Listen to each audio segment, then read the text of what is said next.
নমস্কার বন্ধু, আমি মিঠুন। সবাইকে স্বাগত জানাই মিঠুন মুভি জাদুর আর একটা ভিডিওতে। গুরুজনদের জানাই আমার প্রণাম, ছোটদের জানাই আন্তরিক ভালোবাসা এবং শুভেচ্ছা। বন্ধুরা, আজকে কথা বলবো একটা আপকামিং মুভি, তার একটা আইটেম সং, সেটা নিয়ে খুব লেখালেখি, খুব বিতর্ক হয়েছে। সার্কে চুনের তেরা সার্কে, এরকম টাইপ কিছু নাম আছে। মুভিটার নাম হচ্ছে কেডি দ্য ডেভিল। বেসিক্যালি এটা সাউথের একটি মুভি, কান্নার মুভি। তো এই গানটা হিন্দি, তামিল, তেলেগু, কান্নাড় প্রত্যেকটা ল্যাঙ্গুয়েজেই ডাব করা হয়েছে। তো আমি বেসিক্যালি হিন্দি ল্যাঙ্গুয়েজটা নিয়ে কথা বলবো।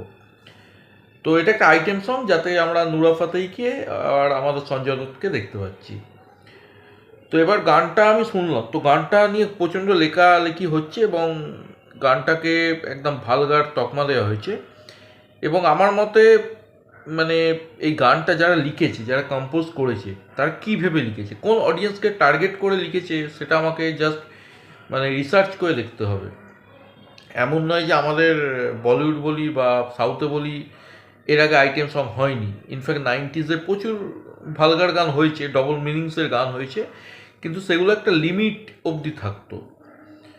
যেমন চলিকে পিছে বলি, সেক্সি সেক্সি লোক মুঝে বলে, তেরা প্যান্ট বি সেক্সি, আন্দাজ সিনেমার একটা ছিল খাড়ায় খাড়ায়। চলিকা পিচের কথাই যদি বলি, ওটাও সঞ্জয় দত্তের গান। চলিকা পিছে কে আয়, চলিকা পিছে মেরা দিল হে। সঙ্গে সঙ্গে সেকেন্ড লাইনটা এমন কিছু থাকতো না যাতে যে প্রথম লাইনের যে ডবল মিনিং সেটাকে অনেকটা কভার আপ করা যেত। কিন্তু এই গানটা এরকম গান আমি অন্তত এর আগে শুনিনি। এতটা নোংরা, এতটা ভালগার। যিনি মিউজিক ডিরেক্টর, যিনি প্রডিউসার, যিনি এন্টার টিম, এই মুভির সঙ্গে এন্টার টিম, তারা আজকে 2026-এ দাঁড়িয়ে এই ধরনের একটা গানকে কীভাবে অ্যালাউ করলো, সেটা আমার জানার খুব ইচ্ছে। এবং শুনেছি মুভির যিনি ডাইরেক্টর প্রেম, তিনি একটা সময় খুব ভালো ভালো মুভি বানিয়েছেন। আজকে তার সেরকম মার্কেট নেই।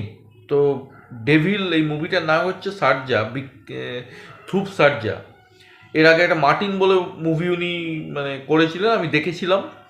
তো সেইটা আমার কাছে একটা দুঃস্বপ্নের মতো, এই মুভিটা দেখা।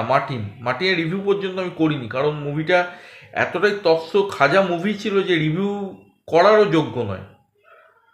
তো সেই নায়ককে নিয়ে এই মুভিটা হচ্ছে, এবং যে মুভিতে এইরকম গান, সেই মুভির মান সম্পর্কে আমার এখনই বোঝা হয়ে গেছে মুভিটা কী লেভেলের মুভি হবে।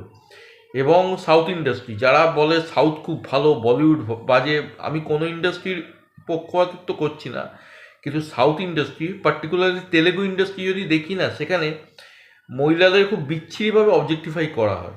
ইনফ্যাক্ট বড় বড় স্টারদের মুভিতেও কিন্তু এরকম অবজেক্টিফাই করা হয়েছে। যেমন চিরঞ্জীবীর একটা মুভি দেখেছিলাম, যাতে রবি তেজাও ছিল, সেখানে শ্রুতি হাসানকে যেভাবে অবজেক্টিফাই করা হয়। বালকৃষ্ণর মুভিতে তো হামেশাই করা হয়। ইনফ্যাক্ট আলা বৈকুণ্ঠপুরম লো যে মুভিটা আছে আল্লু অর্জুনের, সেই মুভিতেও পূজা হেগড়েকে যেভাবে অবজেক্টিফাই করা হয়েছে, জাস্ট ডিসগাস্টিং, জাস্ট ডিসগাস্টিং। এবং ব্যাক টু দিস সং, এতটা নোংরা, জঘন্য যে গান কম্পোজ করতে পারে, কেউ ব্যবহার করতে পারে, এটা আমি ভাবতেই আমার গা ঘিন করছে। যদি এখানে নুরা ফাতেহির কথা বলি, নুরা ফাতেহি তো অ্যাক্টিং করতে পারে না, তাকে নাচটাই সে ভালো পারে। সে কিন্তু ভালো নাচে, কিন্তু এইখানে তার কিছুই করার নেই, ক্লিভেজ দেখানো ছাড়া। এবং সঞ্জয় দত্ত, এই বয়সে সে সঞ্জয় দত্ত কিছু বলার নেই। জাস্ট টাকার জন্যে লোকটা কী না কী করছে।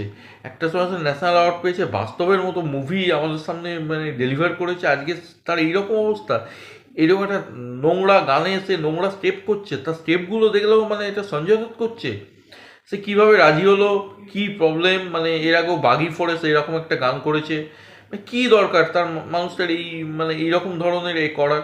নিজের ডিগনিটি, নিজের সম্মান, প্রত্যেকটা জিনিস সে নষ্ট করছে। তার কম্পিটিটার জাকি শ্রফকে দেখুক, সানি দেওয়ালকে দেখুক। আমি সানি দেওয়ালের কথা বেশি করে বলবো, কারণ কীরকম তার লাইন আপ আছে, কীরকম বেছে বেছে মুভি করছে। এই বয়সেও লোকটার প্রতি কিন্তু একটা আলাদা রেসপেক্ট হয়। যেদিকে সানি দেওয়াল তার ইমেজটাকে আরও পাম্প আপ করার চেষ্টা করছে, সেইদিকে সঞ্জয় দত্ত নিজের ইমেজটাকে আরও গর্তে ঠেলে দিচ্ছে। তো জাস্ট একটা সিড গান, একটা নোংরা গান। এবং শুনেছি গানটাকে নাকি সরিয়েও দেওয়া হয়েছে। ইনফ্যাক্ট আমার মনে হয় মুভিটাকেই সরিয়ে দেওয়া উচিত। এই ধ্রুব সার্জা বলে অ্যাক্টারটাকেও পুরো ব্যান করে দেওয়া উচিত।